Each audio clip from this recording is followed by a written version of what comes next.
What began as a midway railway station from Uganda to the Mombasa port in 1899 is today's Kenyan capital, Nairobi. It began with the trading of tea, coffee and sisal along a small river known as Nairobi, and today it has a population of over 5 million people, with a small hamlet in what they call Nairobi Metro having over 10 million people. The Kenyan population stands at 53 million people. On Tuesday afternoon, the 8th of March 2022, the President, Comrade Emmerson Mnangagwa, arrived at Jomo Kenyatta International Airport in Nairobi for a 2-day state visit. The visit coincided with the holding of the third Joint Permanent Commission on Cooperation that had been dormant for the past 25 years. He was welcomed by the Kenyan Foreign Minister, Ambassador Rachel Omamo, Ambassador Winnipeg Moyo of Zimbabwe, and the Foreign Minister and International Trade, Ambassador Frederick Shawa, who was already in Nairobi ahead of the President's arrival. There was an inspection of the Guard of Honor at the airport before the President was whisked to his hotel in downtown Nairobi.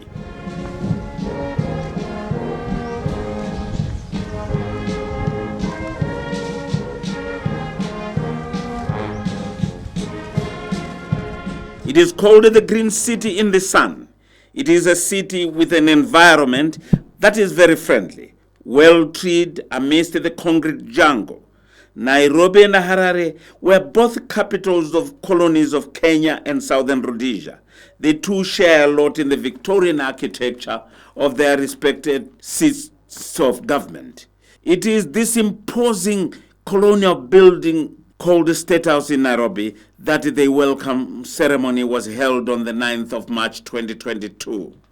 The arrival of the President, Comrade Emmerson Mnangagwa, just after 10 o'clock in the morning at State House, saw his host, President Uhuru Kenyatta, receiving him. The 61-year-old Kenyan leader is the fourth since independence in 1963. Kenya was born out of an armed struggle known as the Mau Mau, led by the likes of Dedan Kimathi, Oginga Odinga, Jomo Kenyatta, the late father of the current President, to mention but a few. Talk of the wanton hangings of freedom fighters, the incarceration of the whole communities in so-called protected villages, all these Kenyans and Zimbabweans experiencing their struggles for emancipation. There was the singing of the national anthem soon after arrival of the two republics. This was followed by the inspection of the Guard of Honor mounted by the Kenyan Air Force members. In the background, there was the booming of the 21-gun salute welcoming President Mnangagwa. The two leaders then went in for a tete-a-tete for up to close to 40 minutes before joining their respective delegations that over the past week were engaged in forging closer cooperation between the two republics. The relations were so dormant for the past 25 years, and there was a lot of catching up to do. The leaders spoke about the excellent political relations existing between Kenya and Zimbabwe that had to be transformed into economic benefits for the peoples of the two countries. President Uhuru Kenyatta said part of the Shona group in Kenya are now recognized as the 49th tribe of the East African country. And the Kenyans abhor the treatment Zimbabwe has been subjected to by some Western countries. Despite our closeness as nations, our trade is not at the levels that it should be. And to that degree, I think we tasked our ministers of trade, our ministers of agriculture, amongst others, to see that which we can do to strengthen the bilateral trade between our two countries.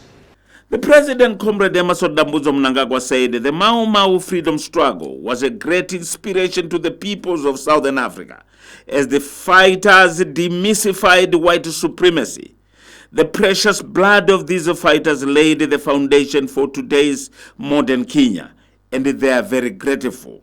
I would like to express appreciation for the African Union's unwavering commitment in support of the call for the unconditional removal of sanctions that were imposed on the country by the West. And I've expressed my deep appreciation on behalf of government of Zimbabwe and the people of Zimbabwe. Because at each forum where my brother speaks, he continuously speaks about the removal, unconditional removal of these sanctions imposed on Zimbabwe by the West.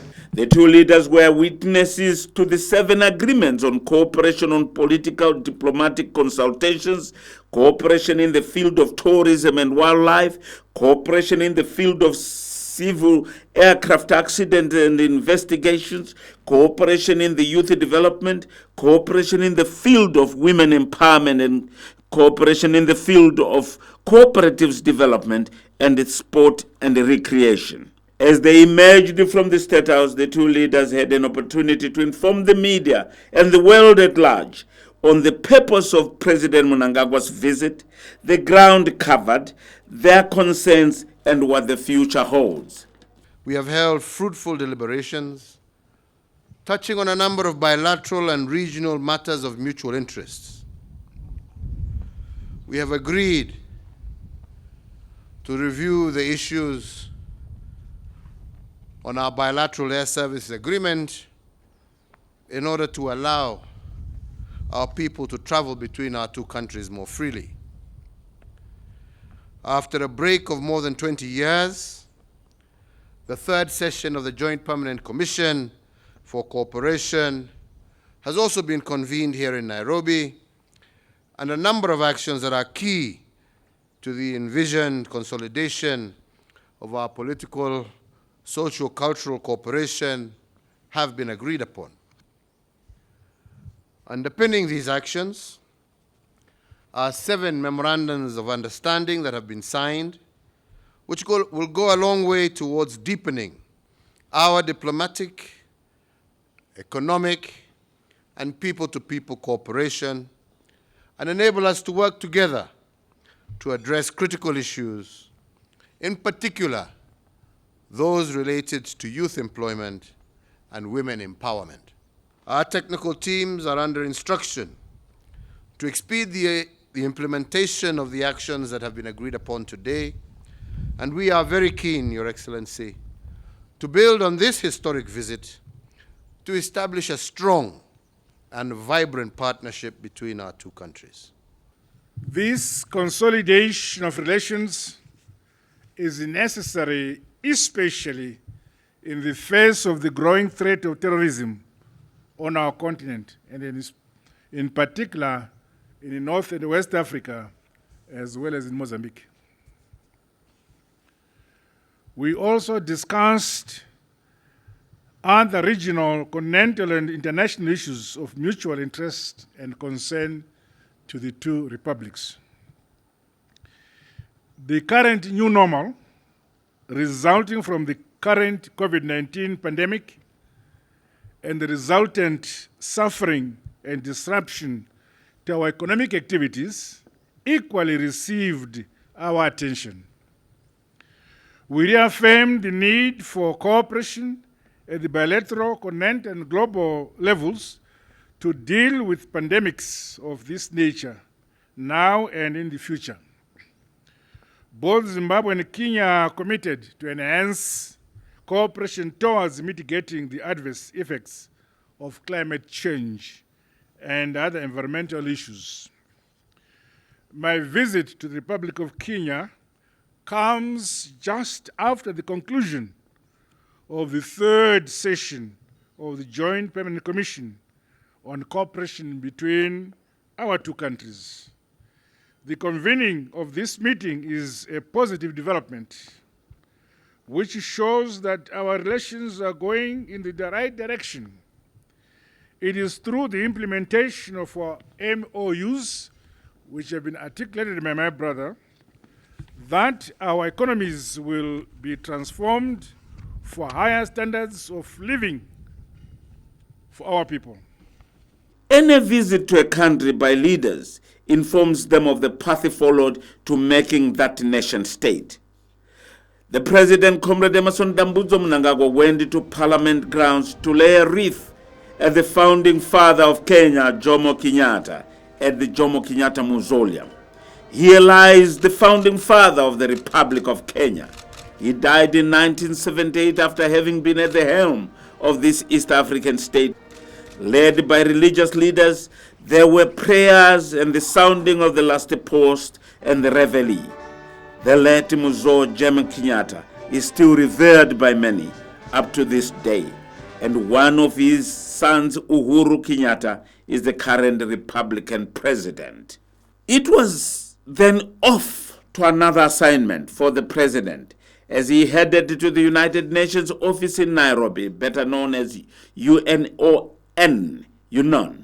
currently headed by Alhaja Zainab Bangura. The office deals with the environment and human settlement issues. Rivers, streams, seas, oceans are all choking because of the pollution. The plastic menace is something to write home about. Just outside the offices of the United Nations is a waste plastics monument, sending a message that humanity is in trouble. Here, soon after the briefing, the president, in response to the United Nations officials, he informed them of his visit to the East African country and what all countries in the world should do to assist in funding programs to do with environmental pollution. Allow me, Madam General, to thank you for receiving me and allowing me to pay a visit to this important institution, which has rendered a lot of support to most of African countries. We will continue to benefit from your programs as we go on, and we hope that the programs we face and challenges we face as countries will seek support and training in some of the programs so that our people can also receive training in these areas of environment and so on. Watch out on this. Let us give them a round of applause as they join us.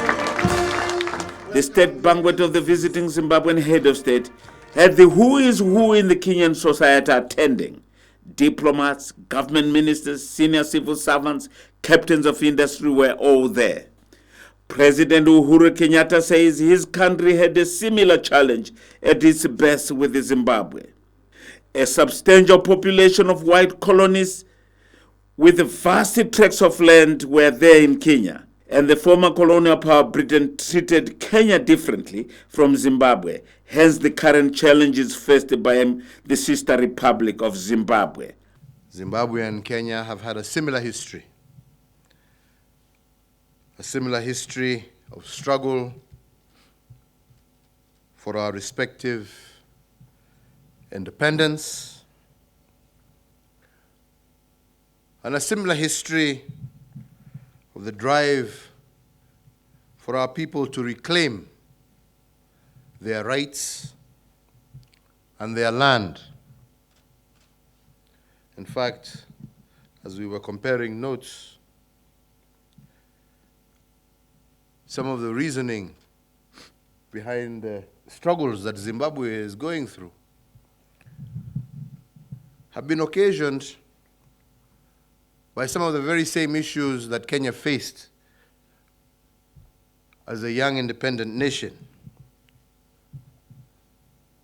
But the same colonial master handled it differently in Kenya than he did in Zimbabwe.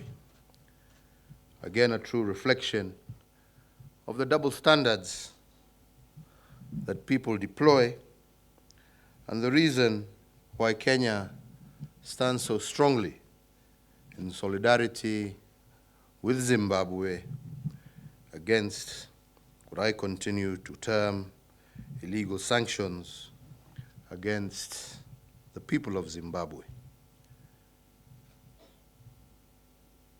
We will continue to stand together, Your Excellency, and we will continue to struggle together to ensure that the peoples of this continent are able to achieve their rightful stage, not just on our continent, but on the international arena as well. We must be bound by the hip. We must stand and struggle together. And we must be led by the realization that until all are free, none can be free. And we must stand on the knowledge that until we have achieved prosperity for our continent,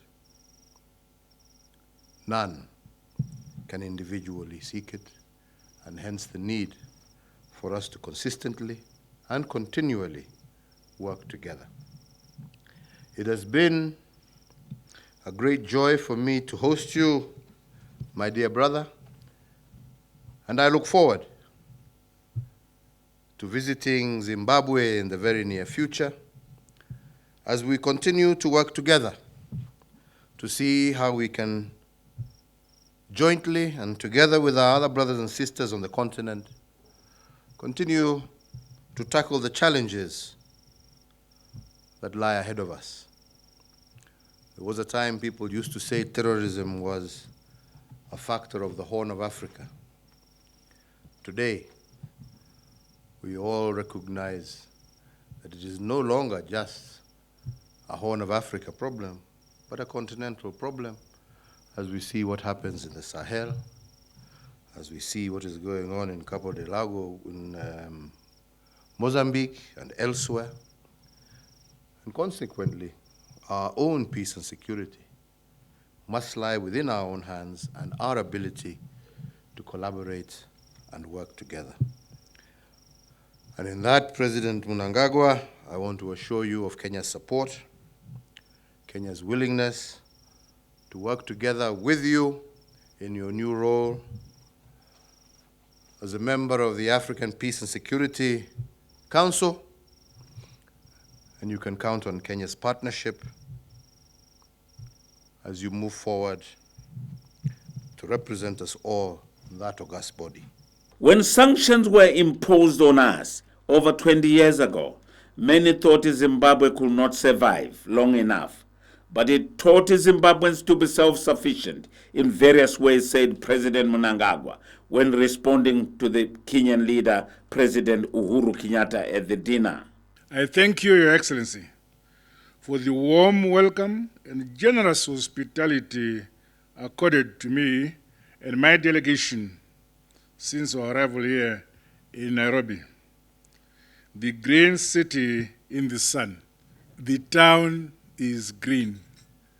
So many trees. I am accompanied by the Secretary for Defense, and I told him that, who is behind all this good thing?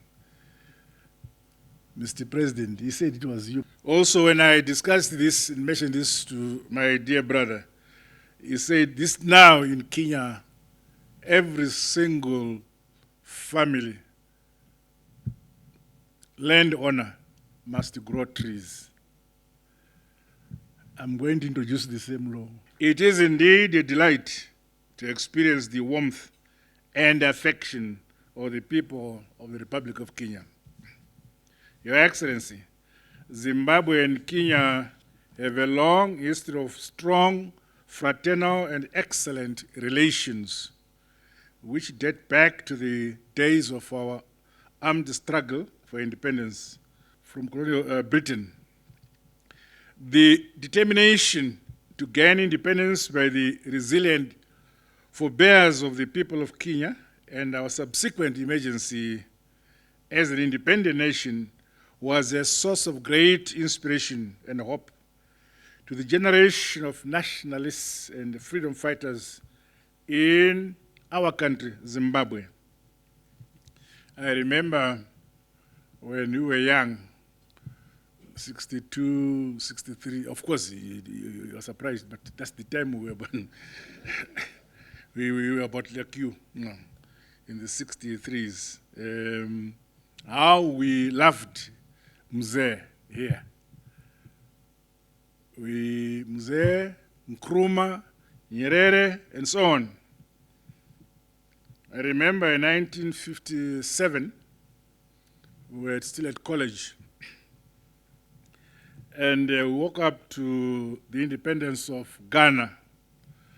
So the pictures which we saw was that of Nkrumah putting on some cloth. So we decided, it was a boarding school, we decided next morning, the entire college to wear our bed sheets. we were punished. You can see the journey we've walked. Although Zimbabwe and Kenya are physically miles apart, they not only share rich, tangible, and intangible heritage, but also have common aspirations, dreams, and hope for a brighter future for our people. It is in this spirit of oneness that saw the founding fathers of this great continent unite to bring about the democracy, political independence, and freedom that we all enjoy to this day. The onus is now on us to perpetuate and entrench that rich tradition of love, unity, and solidarity as espoused by the African philosophy of Ubuntu. Drawing from this rich heritage, the government and people of Zimbabwe stand ready to work closely with the people of Kenya towards the realization of our very similar national visions of a higher quality of life for our people by 2030. Such is the spirit that has informed this important visit by me and my delegation to your beautiful country. I would like to mention this. When I came to office in the Second Republic, my dear brother indicated when we met in Addis his willingness to visit Zimbabwe because he felt I was an older brother than him. Then I corrected him. Indeed, in terms of birth, I'm far, far older. But he's an older brother because he's an older president than me. So we compromised that I will first visit him. Then the way will be open for him to visit Zimbabwe. And he has accepted coming to Zimbabwe.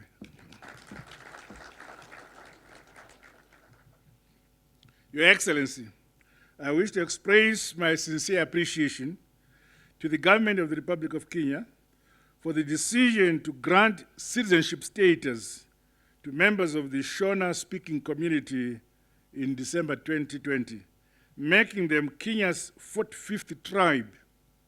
Asante sana, my dear brother. Thank you for such an unparalleled gesture, which further attests to the unique relations that exist between our two countries and our people.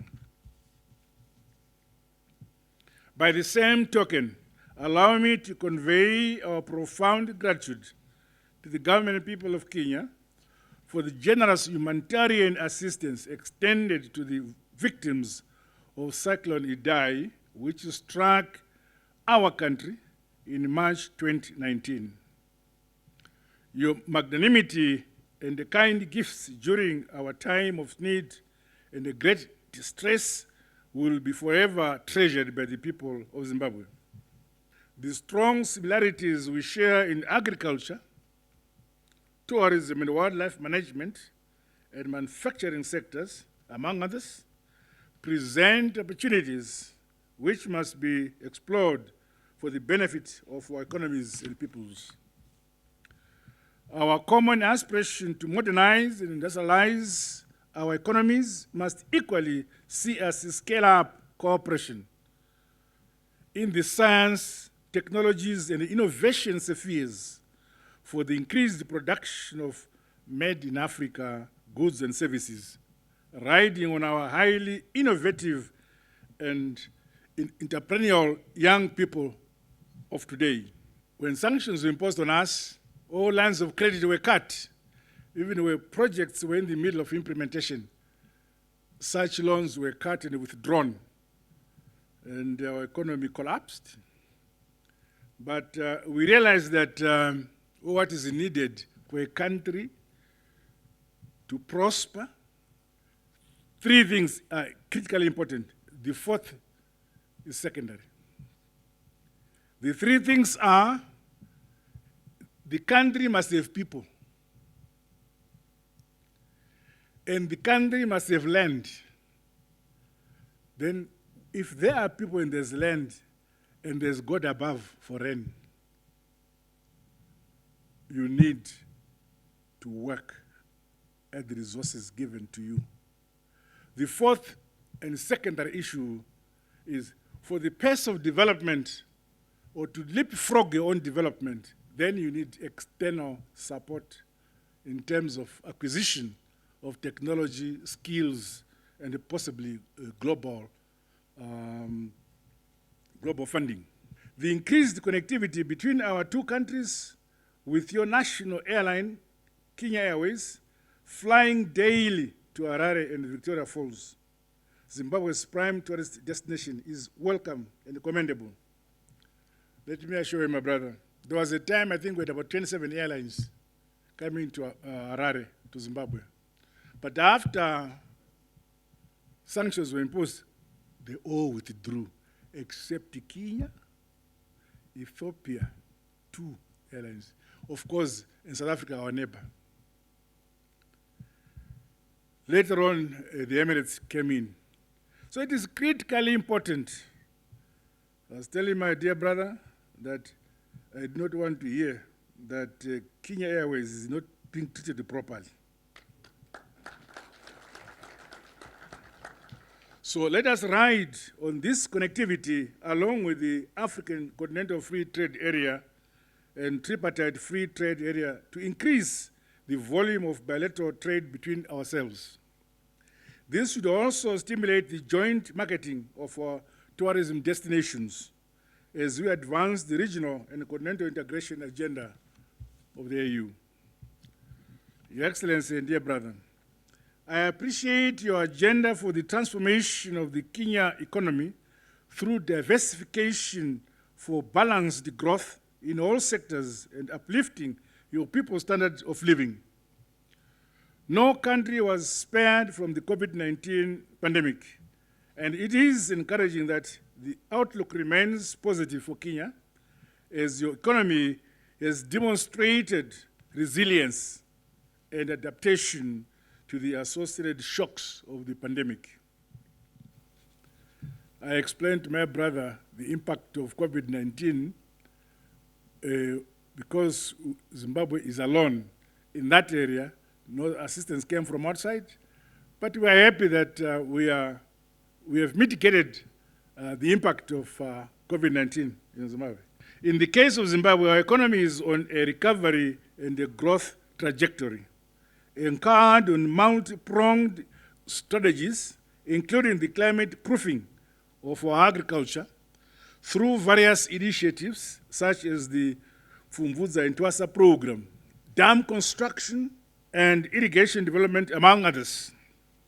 A vibrant and expanding mining sector is yielding positive results, while the accelerated infrastructure development is seen an unprecedented rate of construction of roads in Zimbabwe, dams and other infrastructure, through the use of our own local human and financial resources.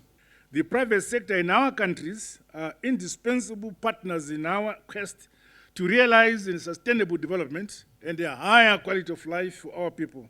That leaves no one and no place behind. The last day of President Emmerson Mnangagwa'S visit was a visit to an e-hub, a private innovation hub that gives young Kenyans opportunities to design, develop, and market business models for the growth of their own businesses. Zimbabwe in the Second Republic has seen all tertiary institutions in the country develop innovation hubs that have witnessed some products being produced at industrial parks.